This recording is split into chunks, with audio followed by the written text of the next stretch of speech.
来人呐！有人吗？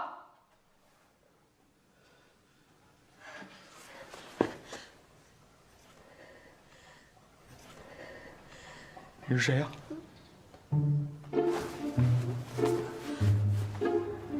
我手机呢？把我手机给我！我靠！看来昨天晚上真是喝大了，怎么跑剧组来了？子豪，你可感觉好些？哎呀，行了，别演了，把你们导演叫来，我要跟他聊聊。导演，子豪，昨晚……哎，等等，你怎么知道我叫子豪？我当然知道了。你们拿了我的身份证。等等，你们是怎么把我弄来的？你们有什么企图？你们是哪个单位的？有什么权利这么做？夫君，妾身是你的家人啊，你都不记得了吗？我衣服呢？把衣服还我，还有我的手机。钱包我不要了，钱我也不要了。你总得把身份证给我吧？这说的都是什么呀？这衣服，你不是穿在身上的吗？我想起来了，我被卡车撞了。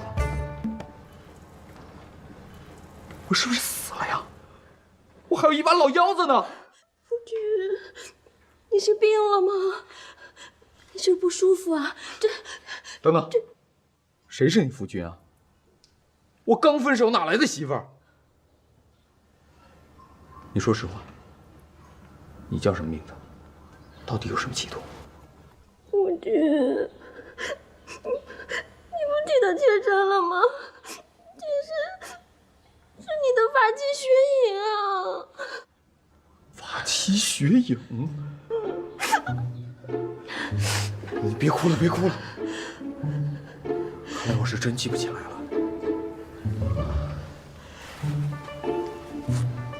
哎呀，我脑子有点乱。这什么玩意儿？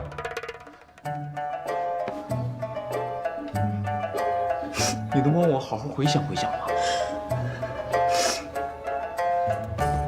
这是哪儿啊？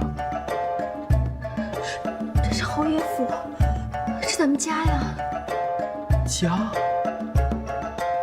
就算是家，那咱们家住哪儿啊？夫君，你不会连这都想不起来了吧？咱们家在长安啊。长安？你为什么叫长安而不叫西安？难道你是大汉民族主义？好吧，最后一个问题，咱们这儿解放了，咱们家是不是地主啊？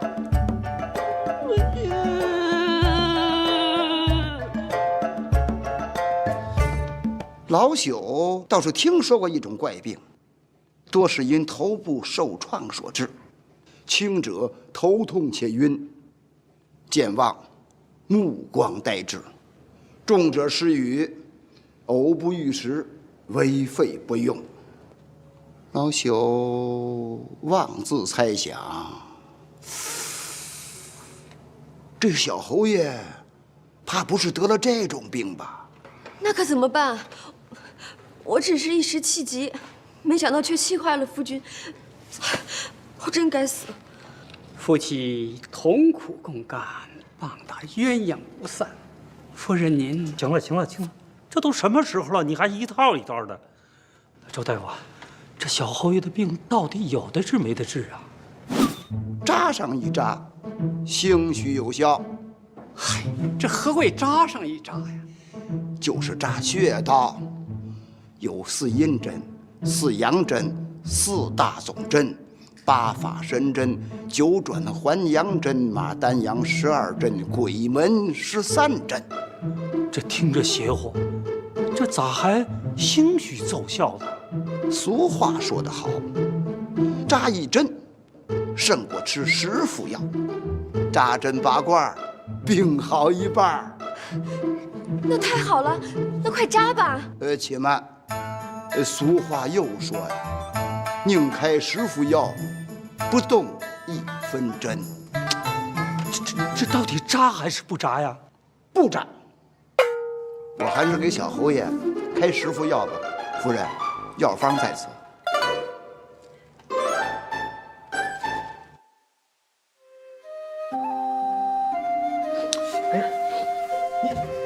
你怎么又哭了？别哭了啊！再哭眼睛都肿了。我嫁到府上3年，哭了3年，夫君怎么从来没说过这样的体己话？不会是为了外面那个不三不四的狐狸精，昨天可以气得背过气，今日醒来又装失忆下妾身，现在又这样低三下四来求妾身吗？怎么被说中了，无话可说了吧？痒，我可以叫你痒吗？这次真的是你误会我。不管以前我是个什么样的人，我真的已经失去记忆了。不管我以前做过什么对不起你的事儿，我真的都不记得了。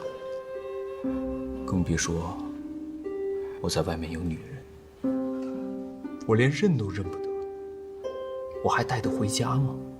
既然我们俩是夫妻，那我们就得感情和睦，家庭圆满。我既然娶了你，就要对你、对这个家负责任到底。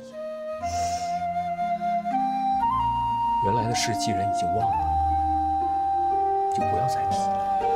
不管以前那个我伤害了你多少，就让现在的我给你一点一点的补偿。娘，我真的很饿呀，咱们俩能不能先弄点吃的再说呀？日子还长着呢。周大夫说夫君体虚，要少吃多喝，妾身这就去准备。哎，等一下，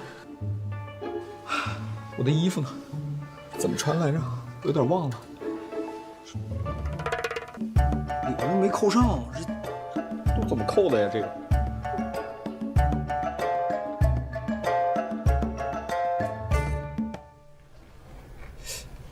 哎，这大户人家的饭菜跟电视上不太一样啊。那些整只猪、整只羊、烧鸡啊、生猛海鲜什么的都在哪儿呢？又不祭祖，哪来的猪羊？还电视呢？夫君能考上个县士、府士，妾身就替夫人和老爷烧高香了。算了，跟你们说话说不明白，先吃饭吧。吃完饭，你带我在家里边转转，我好熟悉一下地形啊。大呀，真他妈大，不是一般的大呀！哎呀，这都走了4个院子了，前前后后什么门洞啊、拱门都过了5、6个了，还没走完。夫君，这就是咱们的正房，里面还有书房和卧房。按照现在的房价，即使是京郊也要3万一平。我王家的宅子少说有1万平米，3万乘以1万，那就是3亿，3亿呀！我操，一骑绝尘，走在3亿的豪宅里面，重点是这间豪宅就他妈属于你。去他妈的想想，老子才不稀罕你。前面就是花园，这大晚上的黑漆漆的，就别去了吧，妾身怪害怕的。怎么，这花园闹鬼了？有烟，吓得妾身脚软云云的。脚软云云，这都什么词儿啊？夫君身体尚未恢复，要不妾身今晚就留下来服侍夫君吧。你平时都不跟我一起睡吗？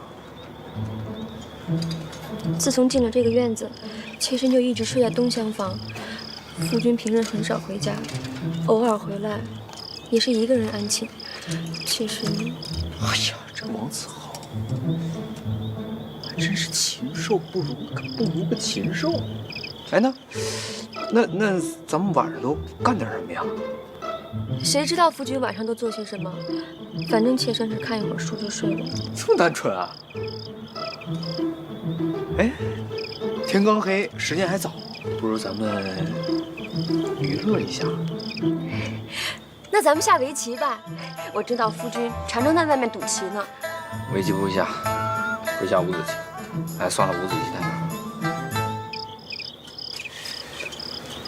不如咱们还是先洗洗，然后到床上去玩。夫君使什么话呢？哎，你看你想哪儿去了？哎，我是说呀，我说咱们到床上去玩猜谜，这个输的呢给赢的讲故事，是吧？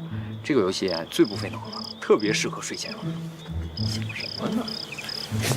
哎，疼！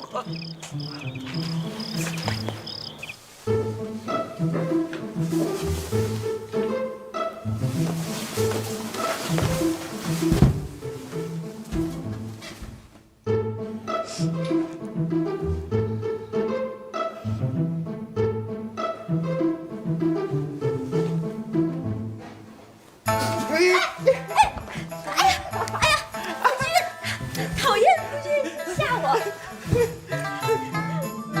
看来夫君真是失忆了，以前就从来不会这样对妾身。那我以前是个什么样的人啊？该不会是个坏人吧？什么是好人坏人？在妾身这里，夫君是大大的坏蛋。哎呀，我是说，我有没有做过那种欺男霸女、鱼肉乡里、放高利贷，然后逼还不起债的人卖儿卖女之类的事儿？这怎么可能？这种事情在长安城里都不多，何况夫君的家教，更不可能做出这样的事。不过细细想来，夫君虽然不学无术，但也不是什么坏人，对街坊邻居礼数周全，对下人们也和和睦睦。可是，怎么对妾身就这样冷言冷语呢？夫君干嘛？别胡闹！王修啊，王修，这件事儿算是你积了大德了。娶进门3年的媳妇儿，你嫌弃人家出身低，愣是一手指头没碰。哥们儿，我真心谢谢你。哎呀，夫君，你把蜡烛灭了。可是，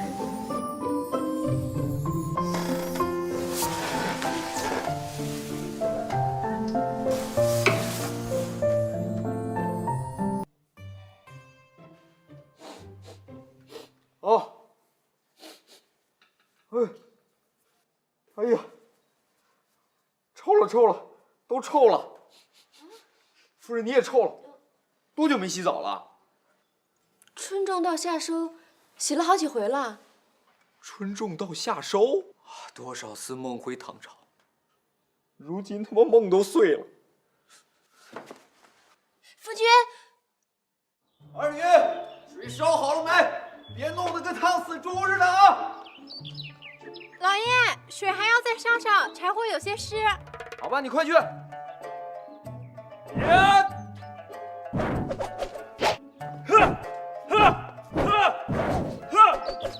收水啊，收水！哥哥呀，哥哥！夫人，老爷他，老爷怎么了？老爷他，夫君，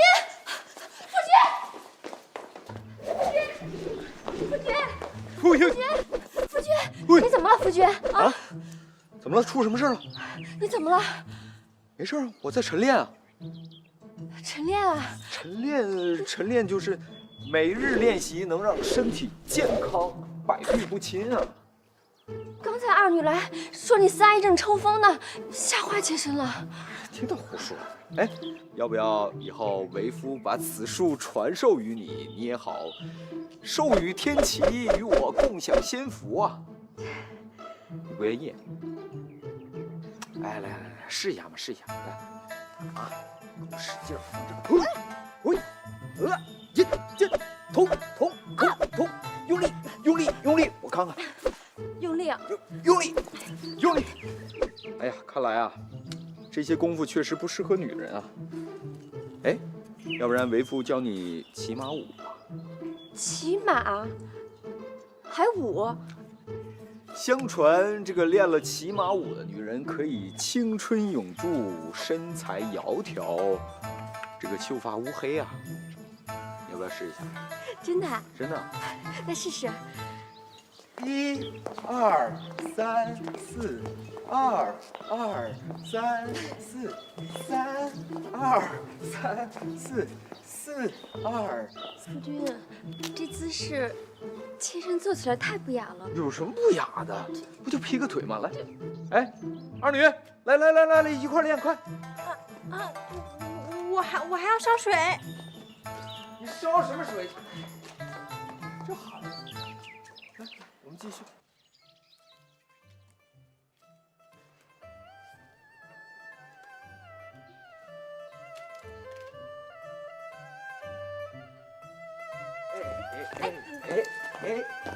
走了，洗澡了。夫君先洗，夫人先洗，夫君最大，当然夫君先洗。夫人入排第2，那谁敢排第1呀？还是夫人先洗。妾身愿做夫君背后的女人，所以夫君先洗。那你还不听夫君的话？夫君，这件事恕妾身难以从命，夫君先洗。哎呀，废话，磨磨唧唧的，洗个澡嘛，走，一起洗。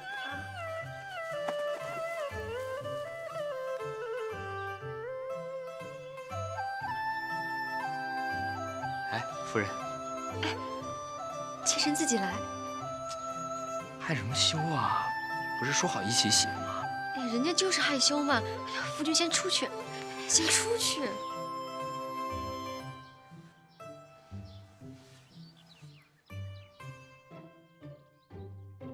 干嘛？哎，快请！听说子豪兄最近身体不适啊，我就过来走动走动。哎呦，快请！哎呦，程小公爷，陈管家您好，还这么高呢？快请！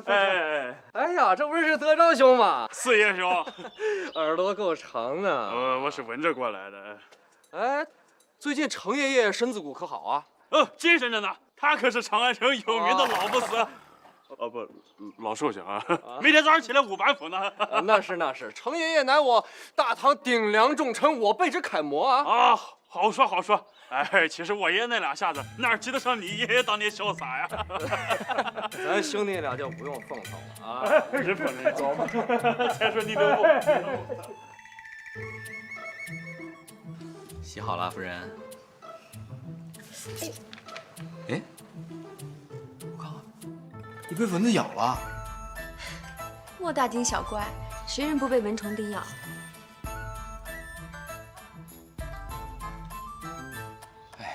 要是有瓶花露水就好了。夫君说的什么？啊，没什么。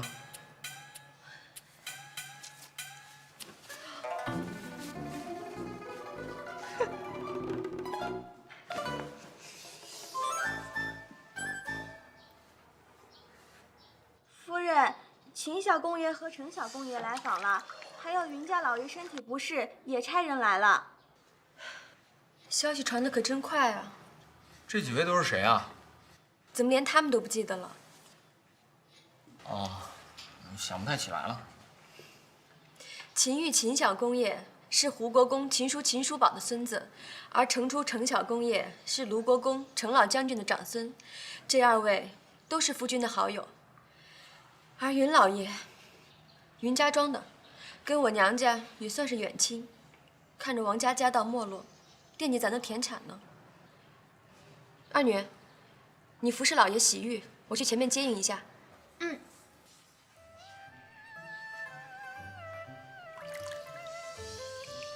哎呀，看我这条美腿呀！这小丫头怎么不爱说话呀？老爷，妖精啊！老爷这一病，跟变了个人似的。对夫人好多了，对我也和善了。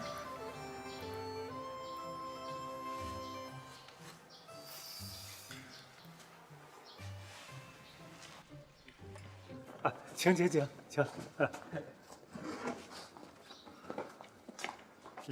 请。可是开了眼了，这就叫排场。还别说，咱小侯爷别看一只单传是吧？那也是别人大家不敢比的，是不是？咱侯府很多年都没这么热闹过。你看这么多礼物，仓库也放不下呀。腾出一间房，是，小蝶正在后面收拾着呢。不过东西太多，别招了贼啊！剁碎了喂狗。剁碎喂狗，这么多宝贝，剁碎喂狗，狗吃人参，那非窜着流鼻血不可。我说的是贼。哦，了然了然。哎呀，我这一头乌黑亮丽的秀发呀，只可惜连个洗发水也没有，真是洗不透，洗不爽啊！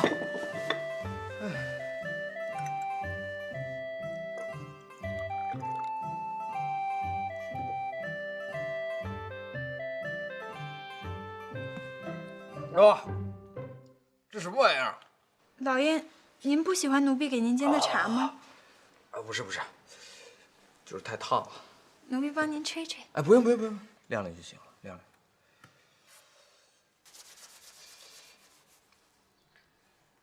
晾。这些都什么呀？煎茶的茶叶和香料。香料？茶叶末、烟丝。上初中那会儿就一直想试试，要是拿茶叶末代替烟丝，卷个大烟泡，抽起来岂不是很爽？二女，你去拿一张宣纸来，然后把这些什么茶叶末啊这些东西都给我卷成一个毛笔状，好不好？老爷，你这是要做什么呀？哎，叫你去你就去，别问那么多了。去啊，还愣着干嘛？老爷，咱们府上没宣纸。什么？我堂堂侯府连张宣纸都没有？宣纸太贵了，平时府上也用不上。那破玩意儿能有多贵啊？回头备几刀啊！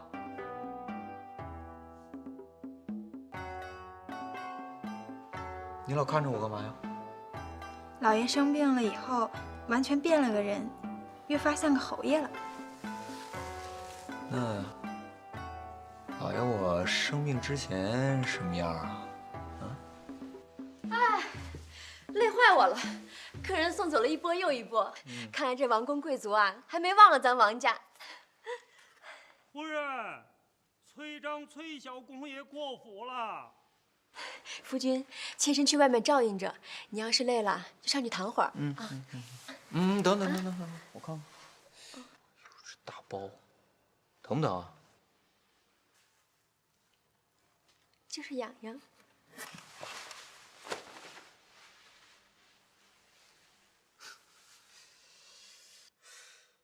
二女，哎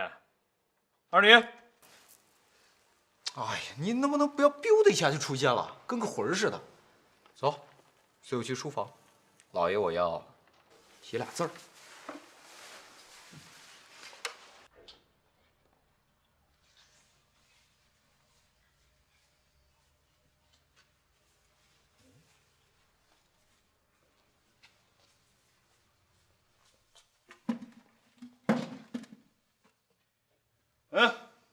笔墨伺候。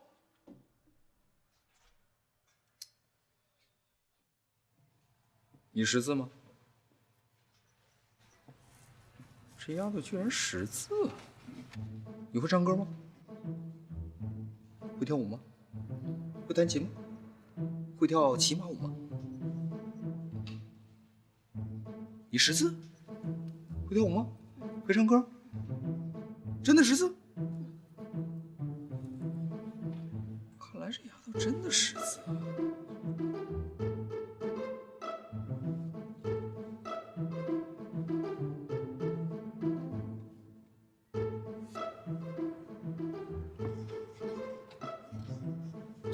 认识这两个字吗？黄牛。从左往右念。牛黄。哎。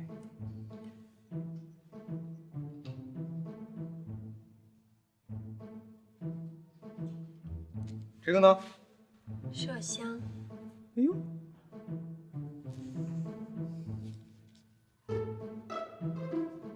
这个。薄荷。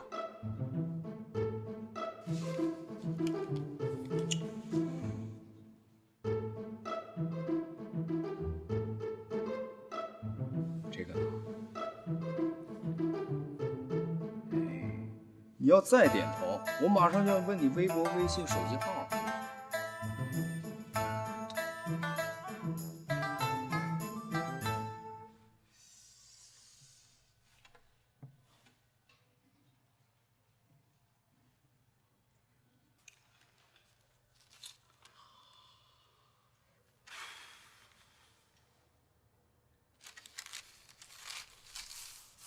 哎，家里有酒吗？给我拿一壶来。这丫头不多言不多语的，我喜欢。老爷，嗯。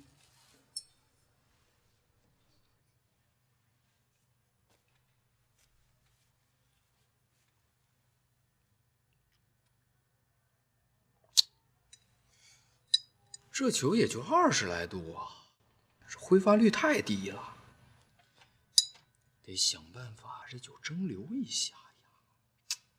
蒸馏啊，蒸馏。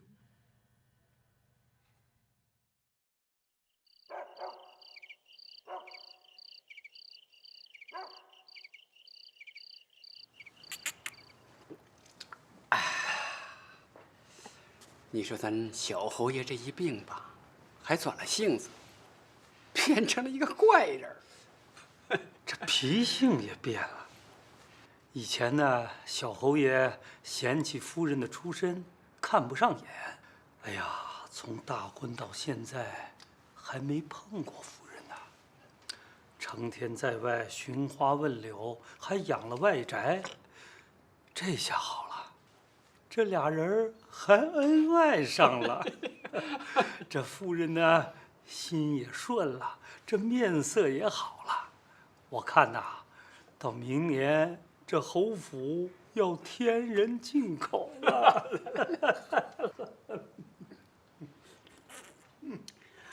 哎呀，老侯爷在天有灵啊！哎呀，这片家业啊，算是有了指望了啊！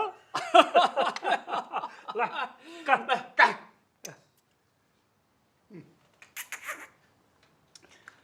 哎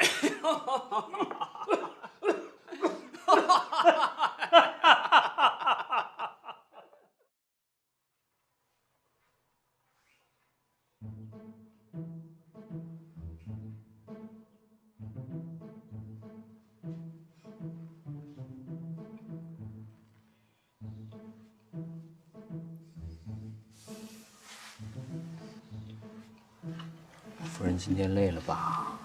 接了那么多课。累倒不累，就是有一宗事情让妾身生气。生气？云家没安好心，他们家老爷子早就惦记咱家田产，知道夫君病了，特地差人来打探虚实。那有什么可生气的？田产不还是咱家的吗？卖不卖都是我们自己说了算啊。妾身就是咽不下这口气。夫君当初如果不那样，咱家的家业就败不了。哎，夫人说的是。总有一天，我要让那个老不死的见识见识妾身的厉害。夫人有什么厉害啊？先让夫君见识见识。你有话。哎呀，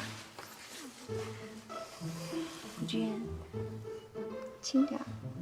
夫人，你想吗？有点想。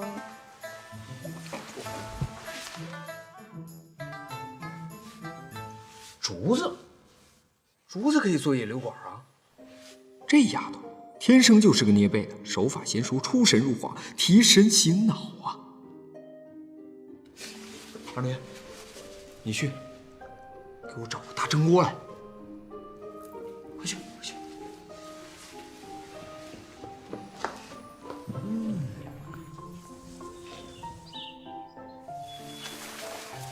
得，就是它了。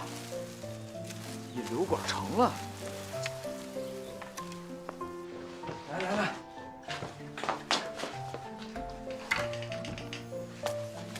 这么大的锅呀，这也太笨了吧！要是有个德国不锈钢锅还行。哎呀，算了算了，这大堂啊，什么都得凑合，凑合着来吧。来，给我搭把手啊！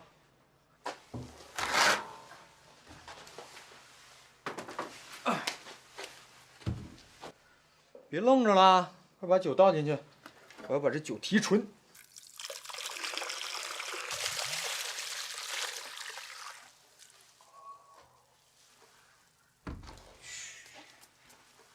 来，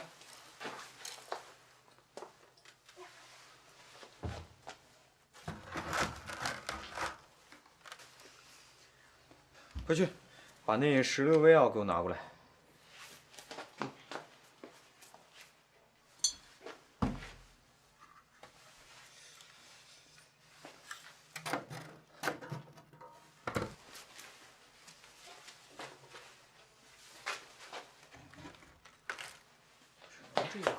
老爷，好，药准备好了，你先去磨一磨吧，我先上个茅房，你快磨，回来我看啊。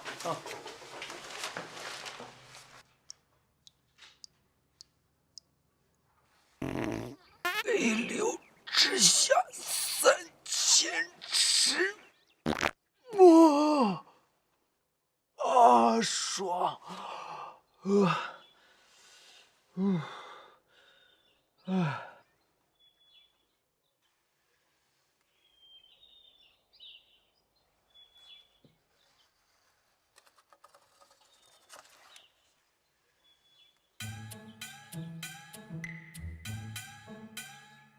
不是吧？这谁耍我？丧失了被挟宣旨吗？胡丈房是文化人，应该有宣旨吧？胡丈房，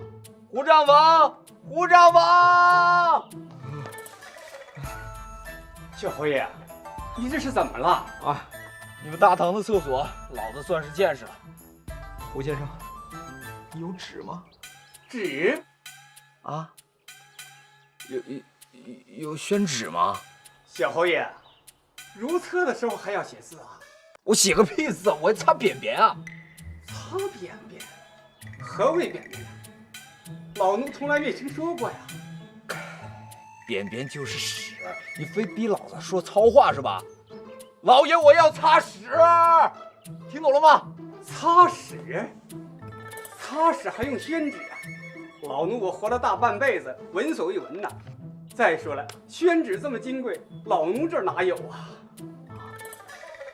难道我王子豪一世英名就要毁在这个棍子上吗？我的清风，我的维达，我的心相印呐！哎呀，小侯爷，恕老奴无能为力呀！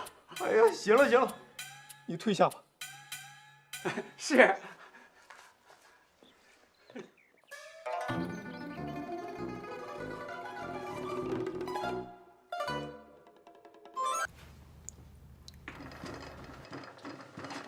酒蒸的怎么样了？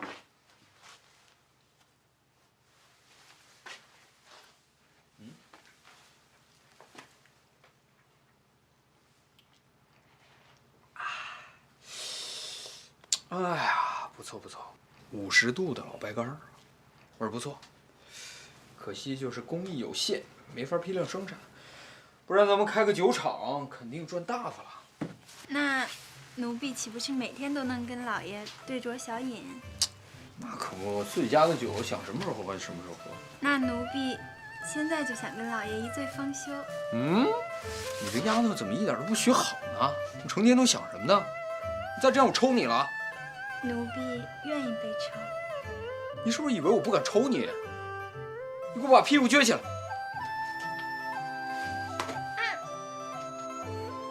你下次这样我还抽你。奴婢愿意等着下次。你是不是气我是吧？你快一边去，我还有事要忙。这丫头，今年的雨水多，夏粮入仓之前要好好的晒一晒。哎，对，晒晒不长虫，晒晒更健康。俗话说得好，天上一连班，晒谷不用翻。如若每天晒，幸福咱长安。你怎么那么多废话呀？粮食先不晒。云家庄的大部分人来问转让田产的事，你就回个话，就说过些时日再说。行，但是钱叔，那个云家庄的嘴就是黄鼠狼的腚，他憋不出好屁来。这还用你说？赶紧去！哎，得，我这2脚一搓蹬，操老王！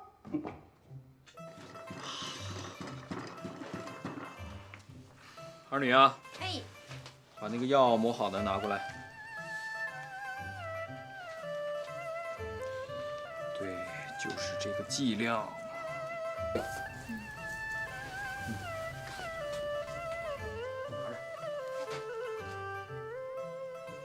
咱们先试验一下。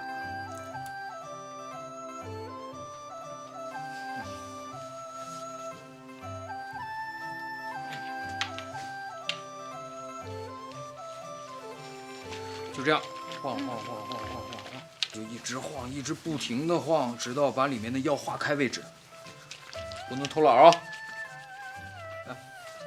来吧，好，晃吧。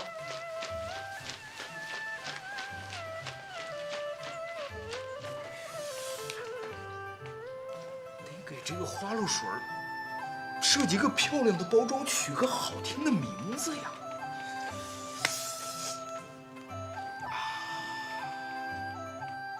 二女，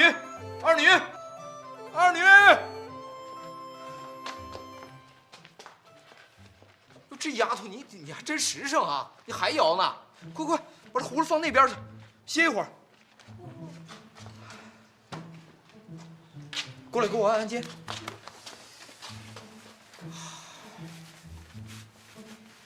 怎么给她起个好听的名字？设计个漂亮的包装呢？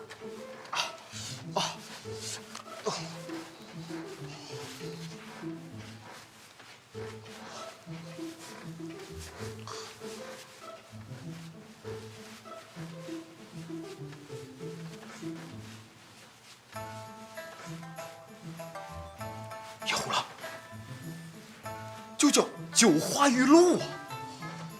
通通用那一大扎的小葫芦装起来，再涂上颜色，有意境啊！太有意境了。谁怜芳醉酒，春露到秋风，司空曙，好诗句啊！就叫九花玉露。这小丫头小手可真是神了，她这么一推一捏，我就思如泉涌，智慧百出啊！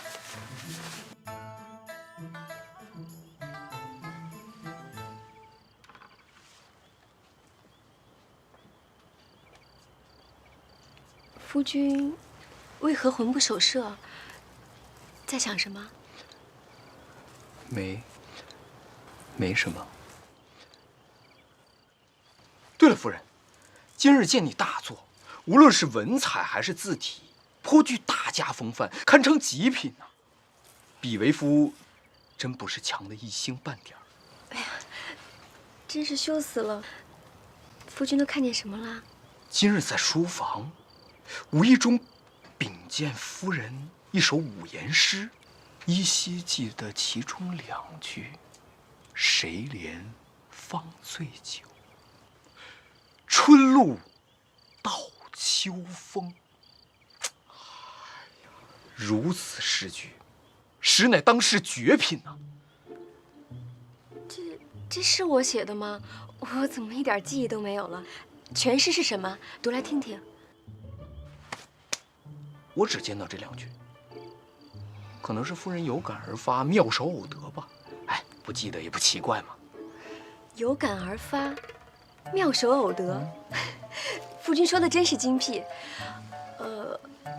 谁怜芳醉酒，春露到秋风。这真是我写的吗？难道我也失忆了？二女，笔墨纸砚伺候。夫人，敬你一杯。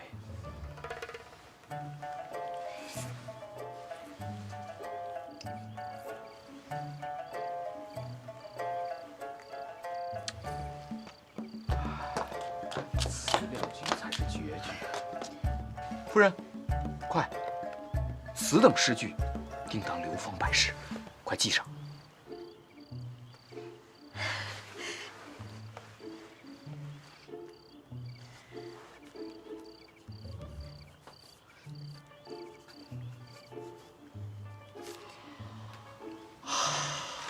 夫人大才呀！只是这些年在家里受了不少委屈，能得如此贤妻，夫复何求啊！来，这一杯就当是为夫为这几年给你赔礼了。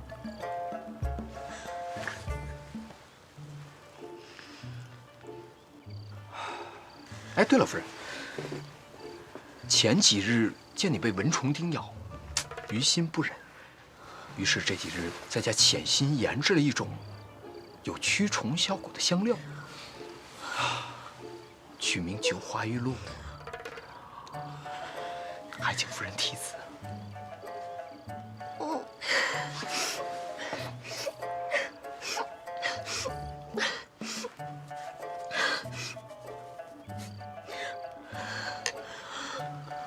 夫人，这天色也不早了，不如咱们回屋采梅吧。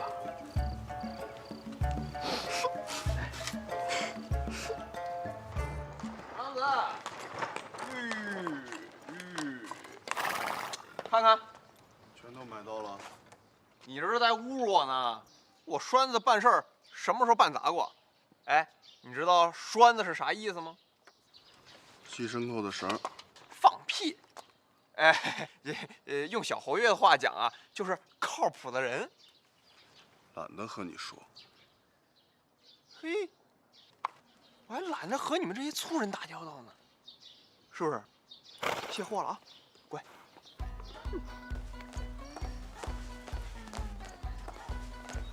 夫人，那葫芦都拉回来了。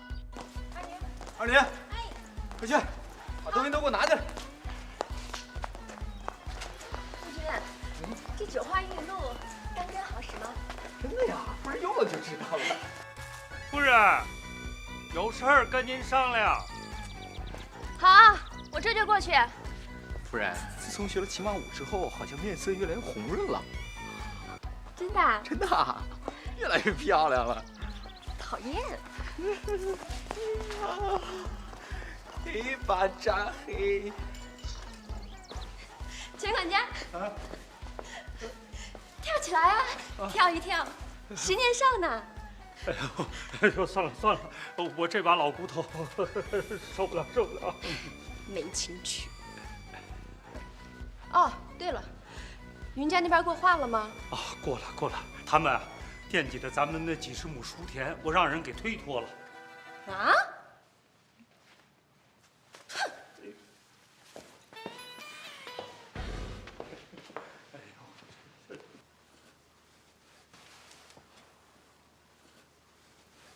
九花玉露，太棒了！老爷，你还是个心巧的人呢。你喝酒了？酒好，诗好。就你不学好。快来，帮我把这些都装瓶啊！哎。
大功告成，来，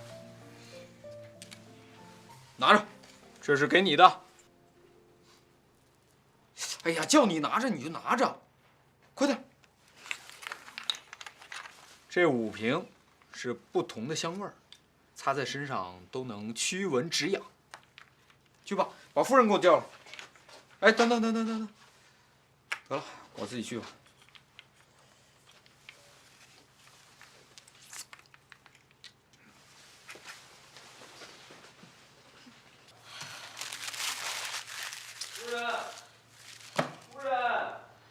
夫君，啊，今天又做出什么好诗句了？都不如意。夫君，我都怀疑那2句不是我写的。别灰心嘛，你是因为太过执着，所以才束缚了自己。夫君所言极是。自从夫君失忆后，感觉夫君都像变了个人似的。是吗？哎呀，作死呀！夫人，我送你样东西。九花玉露。哎，你怎么知道的？神了！夫君一进来我都闻见了，还用猜吗？快给我，快给我，快给我，快给我！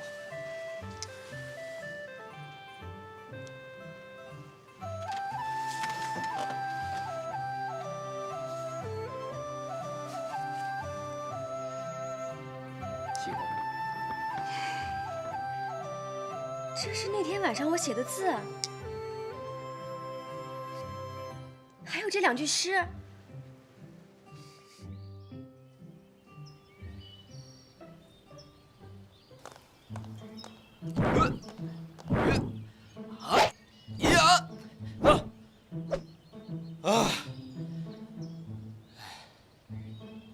二女，过来，不干什么呢？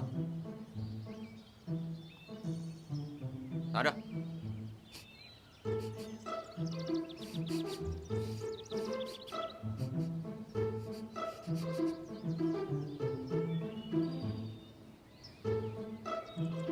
你抹了几种啊？5种你都擦了？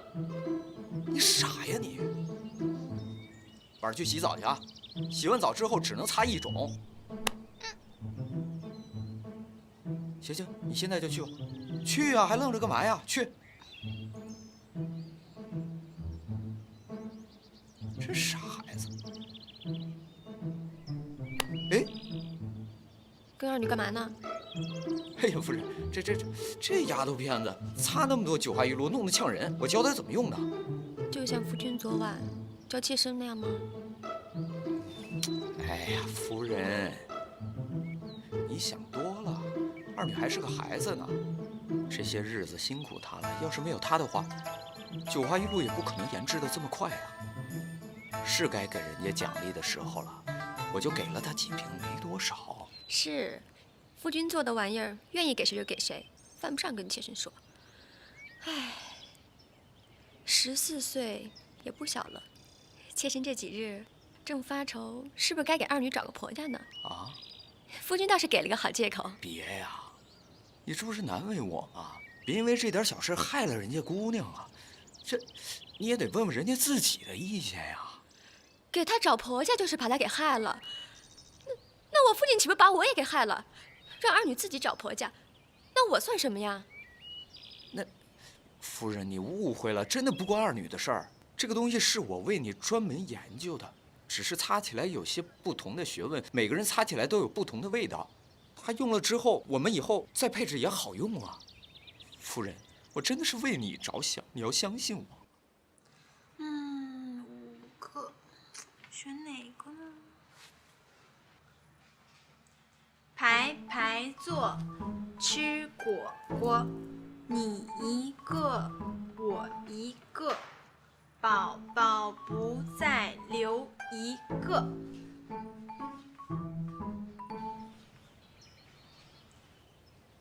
那夫君的意思是，一个二女还不够用，要多几个丫鬟不成？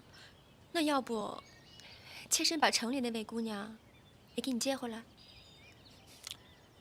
哟，大姐，姑奶奶，我求求你饶了我行吗？我哪有你想的那么下作呀？我对你一片赤诚啊，简直是司马昭之心，路人皆知啊，天地良心。你别说什么城里的姑娘了，我连城都没进过，以前的事我都忘得一干二净了。这个院子我都没转全呢，我多冤枉啊你！妾身知道，夫君对妾身好，宠我，疼我。 妾身都感受得到，妾身以为自己是全天下最幸福的女人了。这些日子，夫君都把妾身宠坏了，怕你病好了又像从前那样跑出去不回家，怕你再也不跟妾身说话。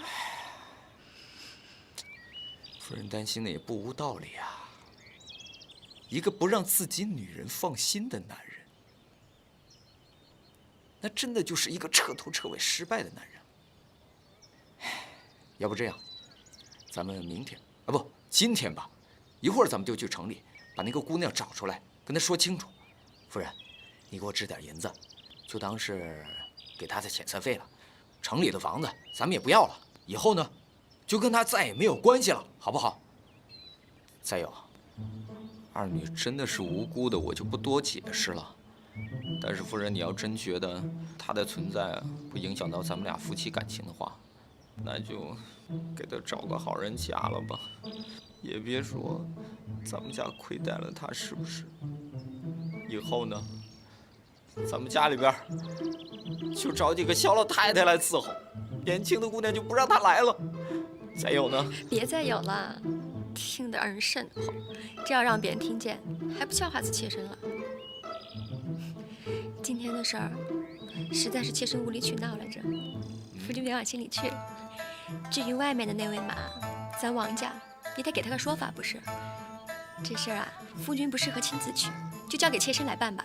总之啊，妾身一定让他满意就是。太好了，夫人。还有啊，二女的事儿，夫君也不用操心了。这丫头是我过门时的陪嫁，跟着咱俩一起拜过天地的，也算是咱王家的人。妾身是看夫君失意，欺负你来着。还气我，还气我，气我，真是。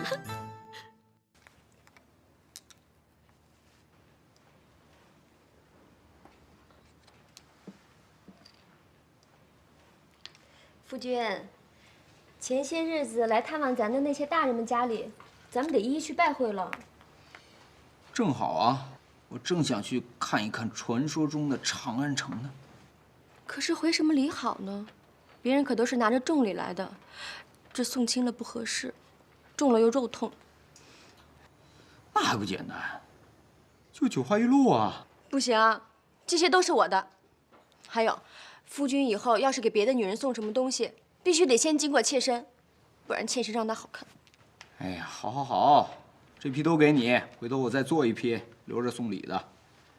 再把你那几首诗也烧在这葫芦上，也给他们看看，我夫人多有文采，给我长长脸。那这次就听夫君的，改明儿啊，我亲自给夫君帮工，多叫几个下人帮忙，别把夫君累坏了。那可不行，我们这秘方可不能泄露出去。再说这活又不累，我看就二女得了。看来夫君还真离不得二女啊！这九花玉露一出来，就先送给她了。这里面的秘方，怕是也不想让妾身知道吧？哎呀，夫人说的这是哪儿的话呀？以后呢，家里的事儿就你说了算。这个方子呢，夫人就好好收着。以后夫人一句话，我就鞍前马后，鞠躬尽瘁，死而后已，好不好？夫君的秘方刀法是越发还好的。别动！此处剑气未消，非常危险，还是等我去找你吧。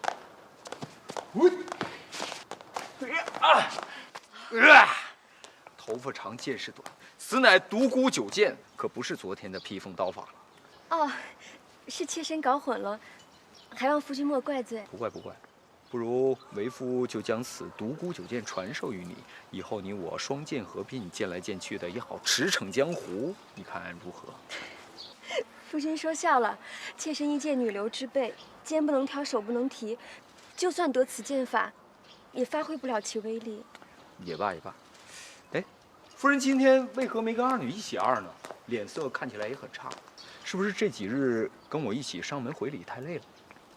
夫君不知道，每个月总有那么几天，腰酸腹痛、心烦意乱，而且也不适合大动作。用卫生巾啊？何谓卫生巾？你没用过卫生巾？夫君说的可是月事布吗？不哪行啊！当然得用那种吸水力超强的那种，左翻右翻前翻后翻都不侧漏的，弹力贴身才行啊！何处寻得此宝？这还得容我三思啊！夫君又说胡话了。哎呀，夫人既然不舒服，今天就好好在家休息吧。程老爷子那边，今天我一个人去。那怎么行？那陈老爷子性情古怪，我担心夫君一个人应付不过来。俗话说得好，程小金上阵也就那么3板斧，哪有这句俗话呀？再过个几百年就有了。反正夫人啊，你在家安心静养，卫生巾的事儿，我帮你搞定。谢谢夫君。小二货，继续啊。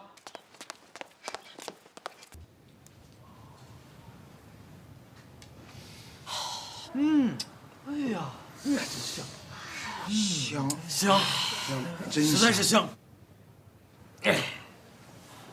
见识了吧？啊，这可是从极西之国传来的东西。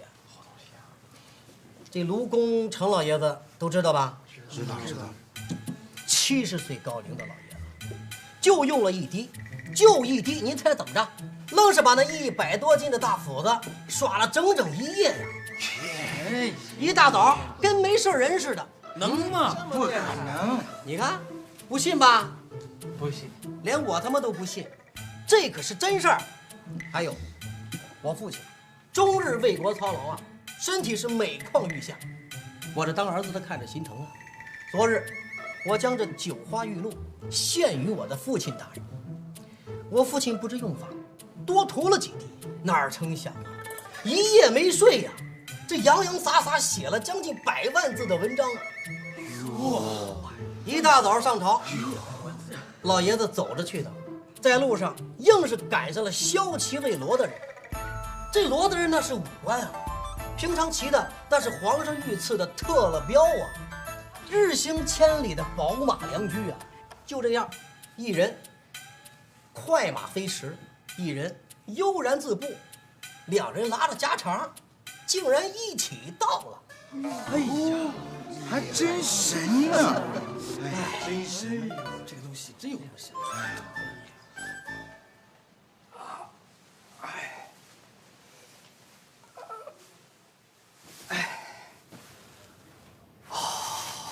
忙活了这些天，终于搬礼给回完了。今天真是难得的清闲呐！这不是往脸上抹硫酸吗？甭说是古代，就是现代的化妆品也是花钱买糊饼啊！哎，我不是跟你说过吗？别老往脸上抹那些胭脂粉黛的，抹多了会毁容的。夫君，妾身今日要参加离县侯夫人的品诗会，夫君就迁就一下嘛。你昨天不是参加了吗？昨天是齐郡主举办的，和今日不同。那你今天又不陪我呀？我还想进城逛逛呢。让二女陪夫君去吧。一会儿妾身跟管家说一声，让他给夫君备上马车和随从，好不好？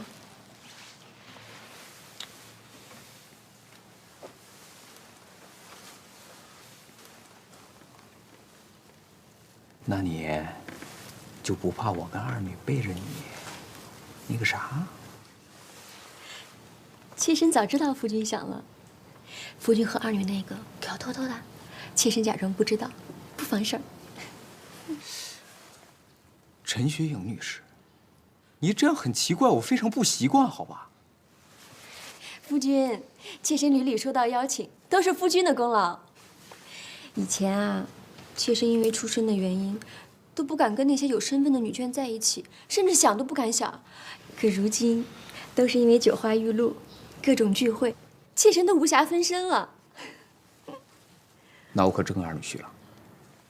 不过你真得听我的，这些东西少往脸上抹。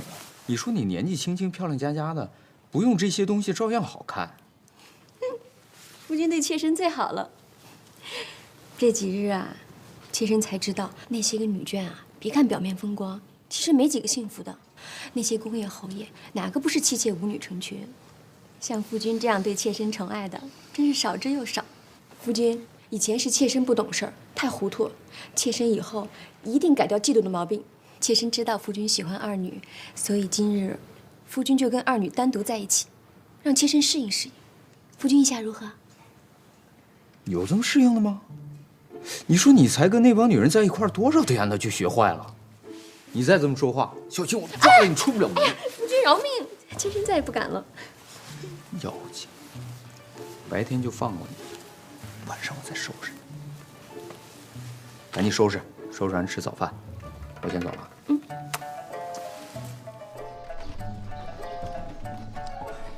颠死我了！什么时候能到啊？喂，小侯爷，如果路上不堵车的话，半个小时也就到了。哎，这怎么大唐也堵车吗？堵得厉害！如果上朝早高峰或者下朝早高峰的话，堵得更厉害。你这马车减震系统也不过关啊！小侯爷，您坐稳啊！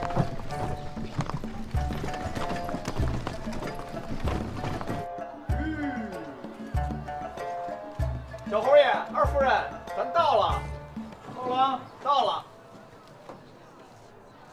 嘿嘿嘿。哎呀，够热闹的呀，都赶上王府井步行街了。小侯爷，这是咱们长安街的西市，是整个长安城里边最热闹的地方。要不您和二夫人先逛着，小的这马也该喂了。好，你也歇歇啊。哎，我们进去逛逛。好嘞，侯爷。走。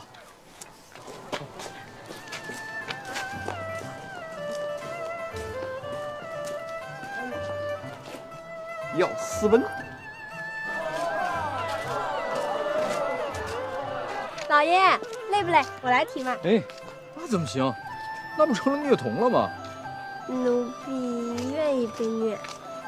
胡闹，胡说八道。哎，一会儿帮我想着，买一些上好的宣纸，还有上好的丝绸，还有叫什么来着？软麻布。啊，对，软麻布。老爷，你要这些是干嘛呀？别问那么多了，总之是为了造福女性，造福你。啊？造福我？好了，不说了，我快饿死了，快走。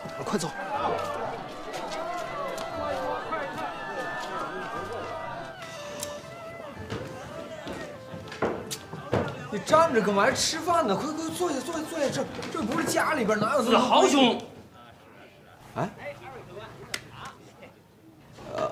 这位仁兄是叫我吗？子豪兄，才不到2月你就把我给忘了。哎呀，不敢。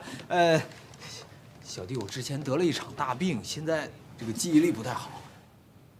哦，坐下说嘛，坐下说。好。你是欠我银子还没还吧？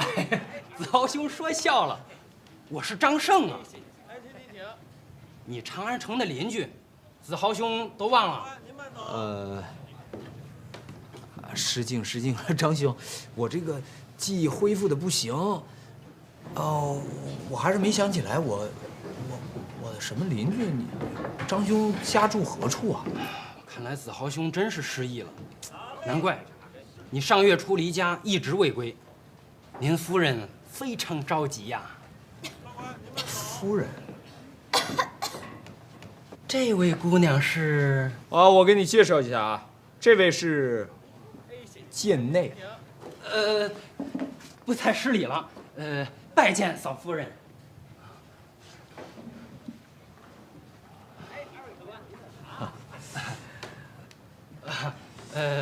那小弟就不多做解释了啊。小弟家住西门里，陆家牌楼，子豪兄可有印象？如此，小弟就告辞了啊。走了，不多坐一会儿吗？那就再多坐会儿了。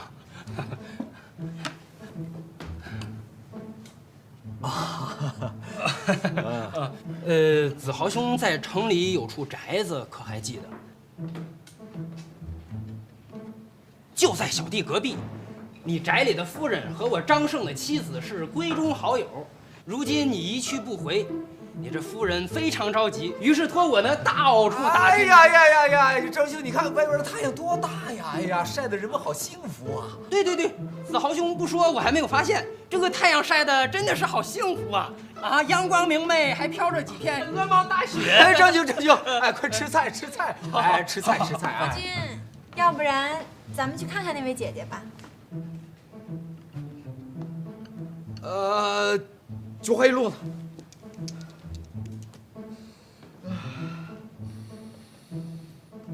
子豪兄不舒服啊？这个老毛病了啊，不要紧。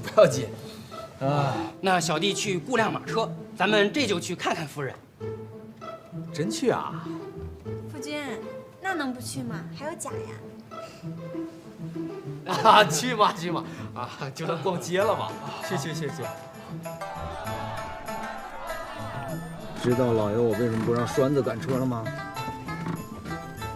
笨，因为今天的事儿，只有天知地知你知我知张胜知，不能让第4个人知道，明白了吗？唉，今天的事儿想好怎么办了吗？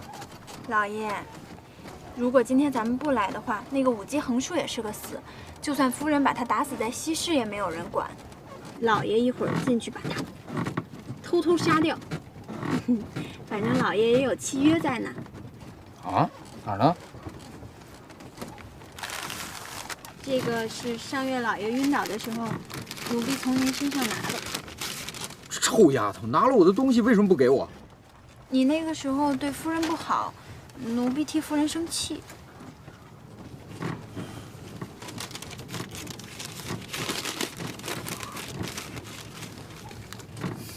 拼了！好，二李，一会儿你直接搭车回家，告诉夫人派人来接我。我一会儿要到公堂上去跟人说清楚。你就跟夫人说，一口咬定是那个小狐狸精偷拿了我的玉佩。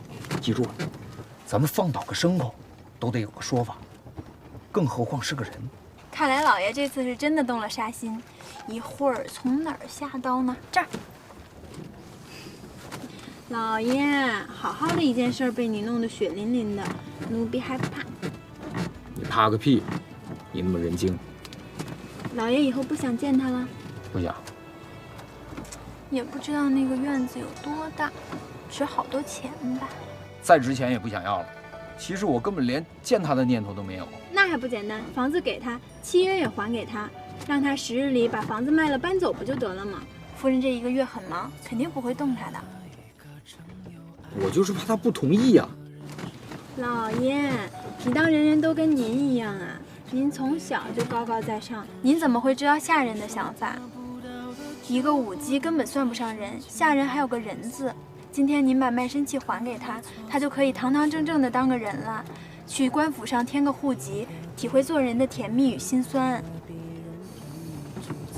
唉，想不到这古代女子如此守信，想想当今这儿了，哪儿这么容易就给打发了？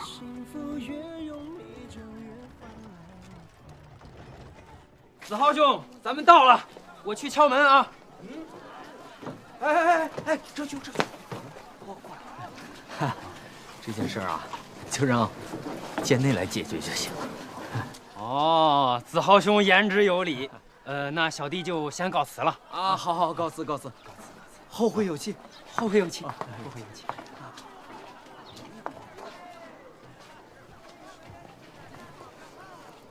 这次就让你替老爷我解决这件事了。从现在起，你就是王夫人。去吧。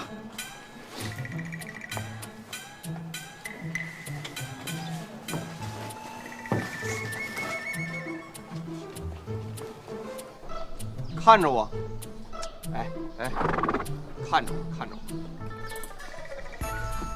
想吃不想？想吃啊！想吃，告诉我，小侯爷和二夫人是不是密谋私奔去了？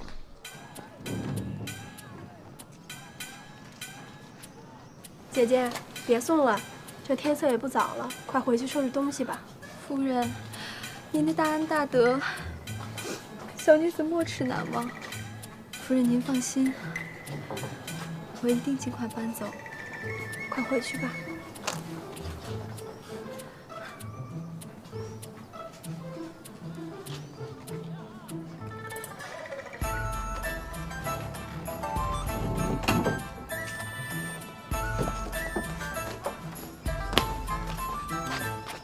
怎么样，成了吗？真的？哎呀，太好了，这事终于解决了。一会儿咱们俩还得去一趟西市，再吃顿饭。你中午都没吃好，立了大功了你啊！老爷，那个你今天答应我的事儿，还算不算呢？什么还算不算？就是你答应我今天代表夫人的事儿。算啊，你今天不是都代表过了吗？那今天还没结束呢，不是让我全代表了吗？这丫头一天都想什么呢？一点都不学好，收拾你啊！那老爷说的到底算不算数？算。好了，从现在起到回去之前，你都是王夫人，好不好？夫君。夫人。哎，你别拧了，一会儿把腰都拧折了。快，上车吧，夫人。夫君您上车。哎，夫人上车。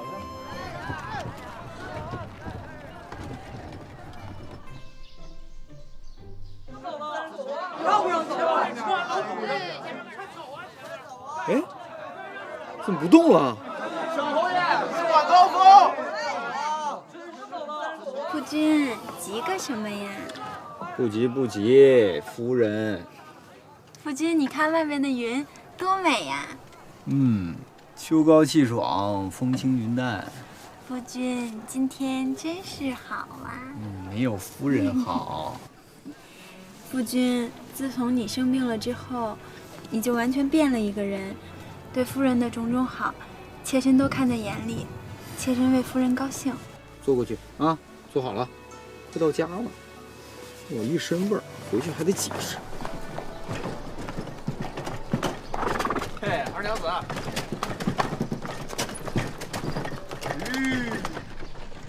小侯爷，咱到了。小侯爷回来了。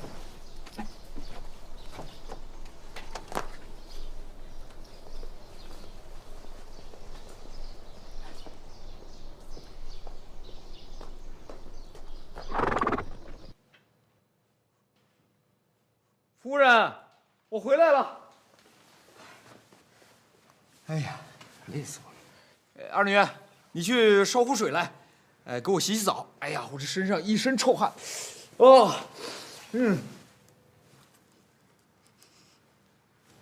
哪里臭？夫君今日很香嘛。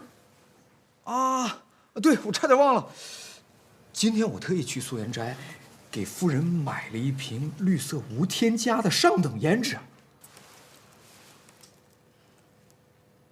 新上市的品种，啊，我最喜欢的味道。听说是金秋限量版的，只发售250套，啊，那现场火了去了，人山人海的，我好不容易才挤进去，挤得我一身臭汗，我得去洗洗。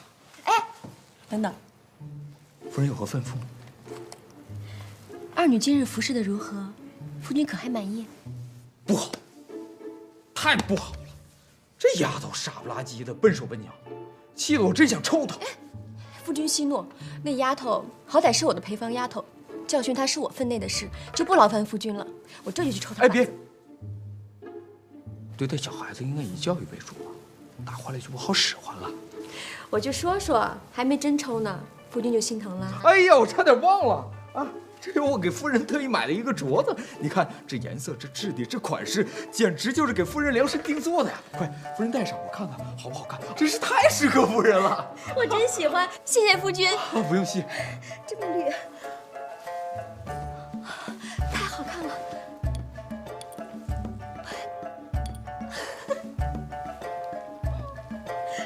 夫君对我真好。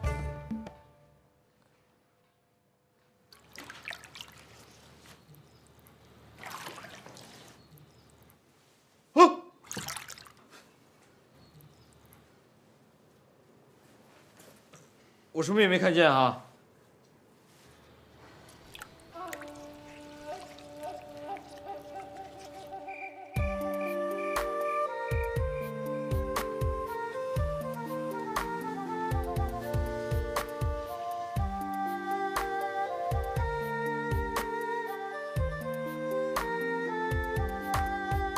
一如昨日烛火，半片粥香脆，哪有唐人不懂得陶醉呀？我苦中你窈窕，岸上有阴辉，一套万里雨水相随。你穿错了嫁妆，才能有快乐。才层颜值也爆美啊，一声戛然而止，听见的别闹，妄想中你焕发的星座风。夫君，我也想要一个玉镯子。有多少我都给你买。真的？真的。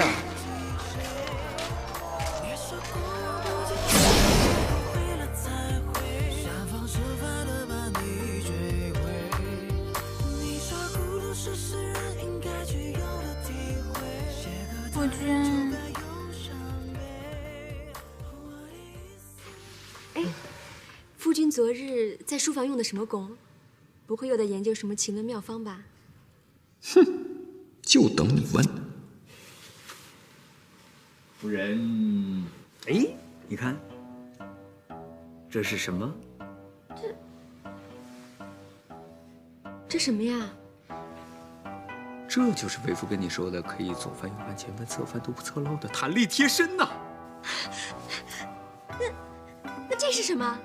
这个是新一代的小护肤，丝滑透气，让女人倍感呵护。那这该怎么用啊？哎，看，把这个穿好，把这个呢，就贴在这儿，就可以了。那夫君给妾身做个示范吧。哎，我堂堂70男儿，怎可做如此苟且之事？哎呦，夫君，你快说，你要急坏妾身啊！将这个放在夫人膝下3分钟。哎呀，夫君快，羞死人了！老爷，程小公爷来了，正在前厅等候。好了好了，我先走了。回来看你穿好哟。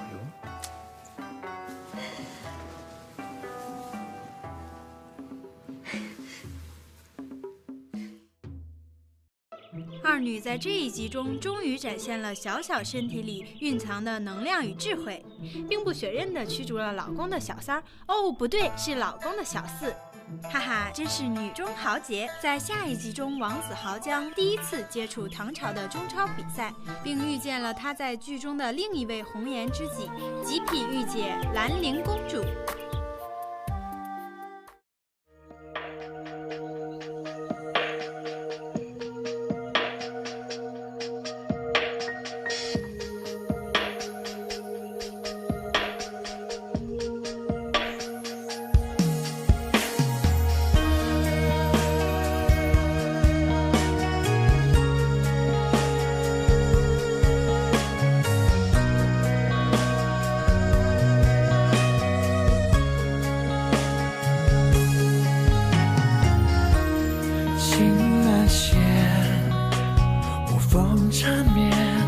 双双功名比肩，30年流水间落花誓言。灵飘三渡天地间，千缕丝素血连天。心书间，思念无边。一个浓烈风少云边，泪色半指尖，往事如烟，相思难解，愁伤眉梢间。铜镜随几片，发钗着半边。那个难言一曲眷恋，题饮昆仑边。往事断线，我身犹念，心上江湖间。回眸转千年，我此生不倦。一个浓烈风少云边，泪色半指尖，往事如烟，相思难解，愁伤眉梢间。铜镜随几片，发钗着半边。离歌难言一曲眷恋，题饮昆仑边。往事断线，无声犹念，心上江湖间。回眸转千年，我此生不倦。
哎呀，不争气啊！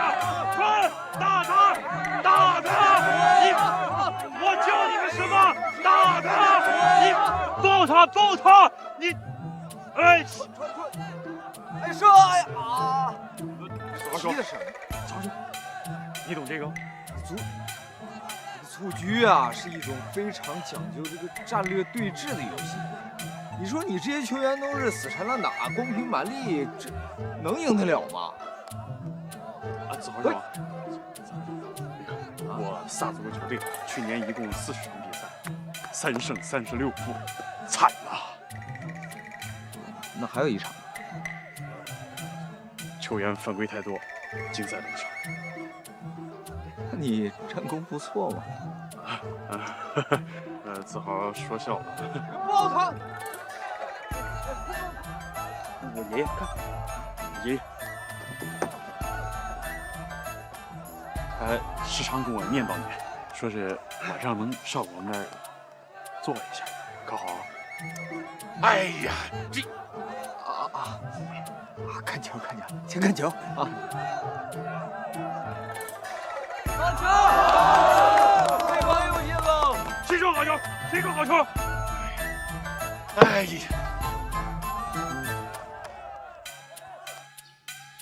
踢的这是什么？这是，简直太臭了！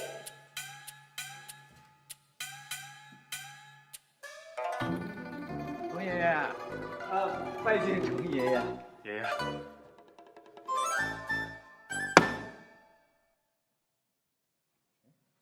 子豪啊，你看了比赛了？回程爷爷的话，今天我去看比赛了。这场比赛真可以说是精彩激烈，荡气回肠啊！萨子路队也可以说是虽败犹荣。哼，败就是败，还荣个屁呀！老夫的面子全丢尽了。要不是你在啊，我非得揍这个小兔崽子。程爷爷息怒。纵观全局来看，我认为今天我们的球员都发挥出了精湛的球技和无畏的拼抢精神。就算在落后对方14比分的情况下，仍然毫不气馁，这种永不放弃的精神真是难能可贵呀。哼，可是比赛啊，跟打仗一样，看的是结果啊。对呀，这点德昭兄真是难辞其咎啊。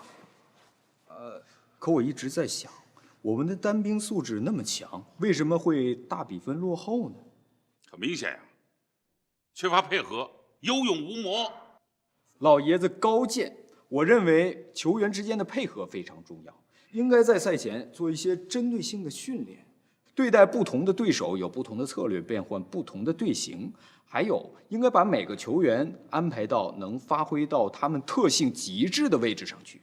最关键的就是这个教练应该学会随机应变，这些都是我们应该注重的问题。子豪啊，深藏不露啊！啊，小小的年纪竟然懂得蹴鞠之说，这些也都是从我父亲传给我的那本武牧遗书中看到的。没事我就翻翻，略知皮毛。皮毛，知道就不错了。来，坐爷爷这儿啊，坐。谢谢程爷爷。哎呀，子豪啊，现在这个冬季大赛马上就开始了，我们这个队啊是6连败了，再不扳回来，6年倒数第一，老夫这面子往哪搁呀？啊，现在呢，我想请你当萨子路队的总教练。真是嘴给婶子惹祸呀！看来这次躲也躲不掉了。你说，你到底当是不当？也罢，如今的国足一塌糊涂，从娃娃抓起根本就是屁话，要抓就得他妈从唐朝抓起。米卢算个屁呀！老子豁出去了！想什么想？到底当是不当？当，就包在我身上。好，来人呐，备酒！今天呢，我们要喝个痛快。是。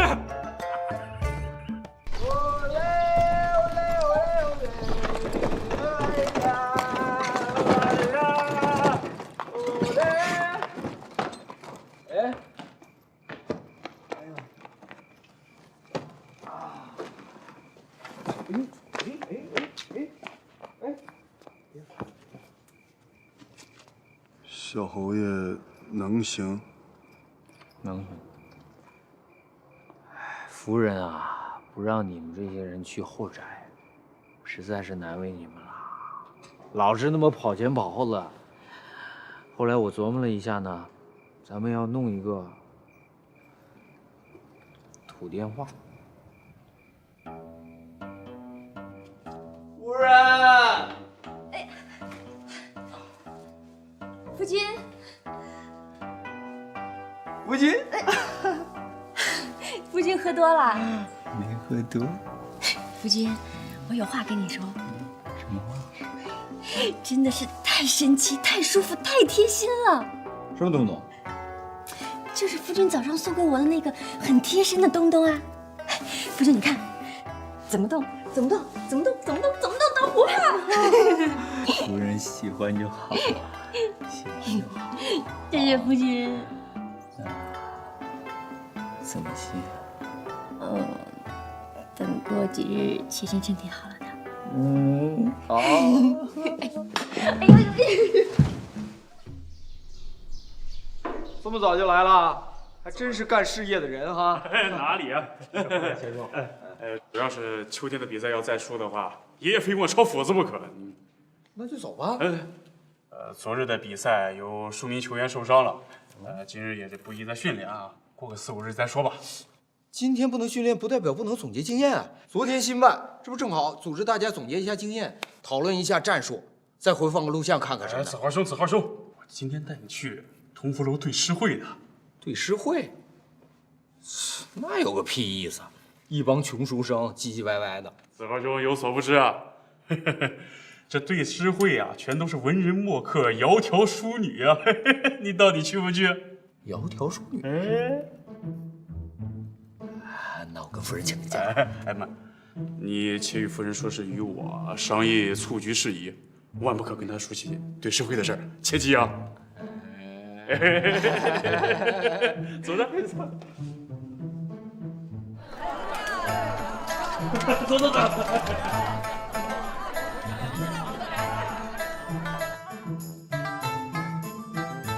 二女，夫人，你喜欢老爷吗？一流看不出来，人小鬼。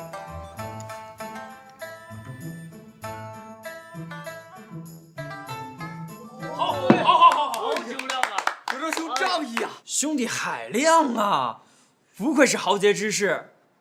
今天既然如此雅兴，小弟就献丑了，为大家吟诗祝酒，怎么样？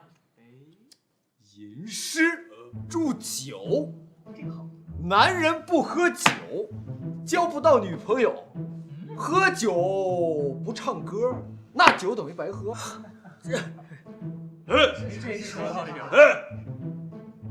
说得好，子豪兄一语就道破了这喝酒当中的玄妙啊！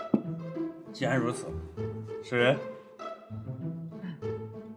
那我就献丑了啊！前边。蒹葭苍苍，白露为霜。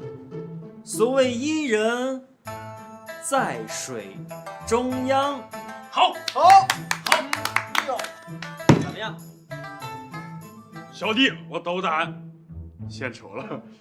也为列位啊，献诗一首。程兄要来一首，你回去。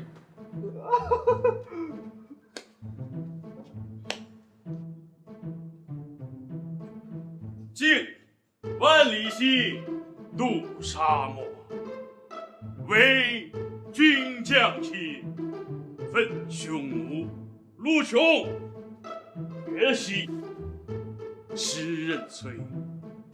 世中王兮，名已颓。老母已死，虽欲报恩，将安归？我听我爷爷念过。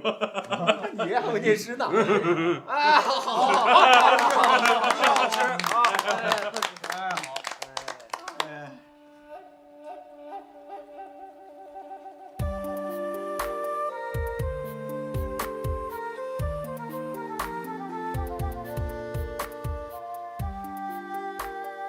刚刚对面吟诗的是谁？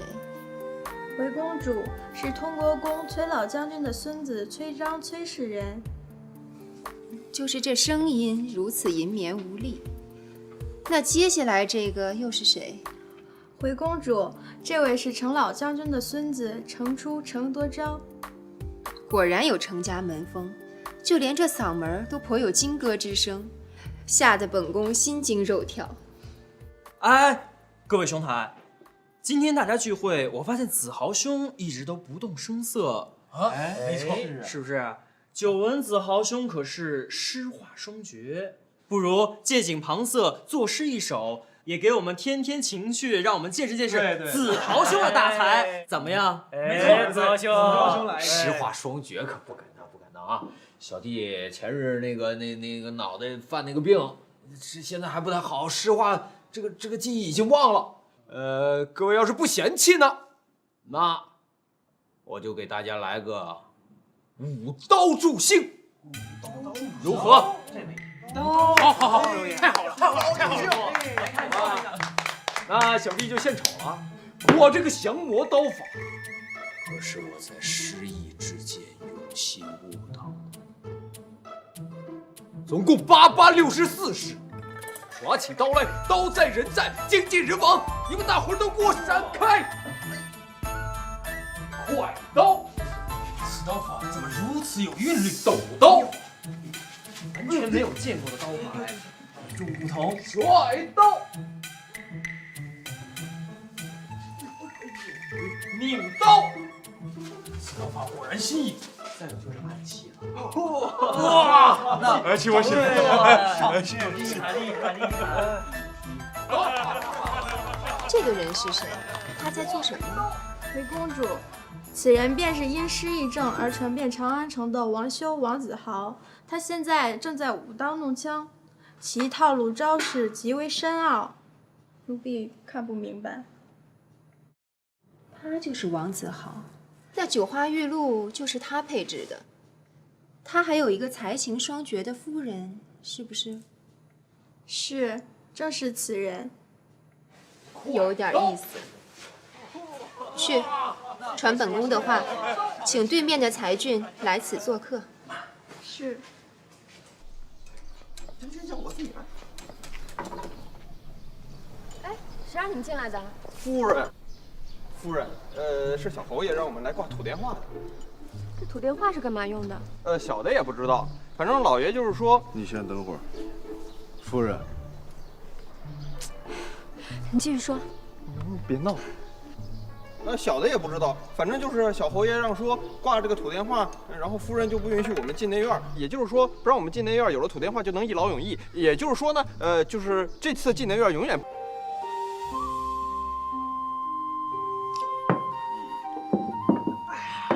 子豪兄可真是好福气啊，娶得如此才女，真是羡煞旁人。子豪兄真的是可怜呐，妻室才情如此卓绝，这平日里子豪兄该如何在他面前昂首挺胸啊？是啊，此等女子只可远观，不可迎娶。我如遇此女，定然以死相决啊！哦，二位说的没错，子豪兄惧内的这个事情是真的。你不知道，他每天都围着他夫人的裙子打转呢。而且你知道吗？他上我们家用餐都要请下人回府禀报。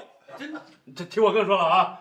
你知道吗？只要他夫人派下人来我府上来一趟，你知道他的表情是什么吗？